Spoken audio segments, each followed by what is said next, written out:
What's good, everyone? It's your boy Terry speaking from the Garage Shop. I have to give a big, huge shout out to the good folks over at Ames Performance for hooking a brother up properly. Now, we all know about the 69 LeMans GTO project. It's not here, but it will be here very, very soon. And Ames Performance said, Terry, let us know what you need. We love the bill. Pontiac people know when they're looking for parts, they go to Ames Performance because they're the #1 source for classic Pontiac parts.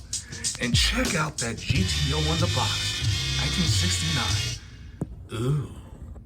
So for all the parts needs, we're gonna use Ames Performance. Quarter panels, rad support, floorboards, everything we need that is Pontiac related, we're calling Ames. So if you haven't done so, now would be a perfect time to subscribe to Coverman66, follow on Instagram, TerryLSX, and I'll put the rest of the pertinence in the description.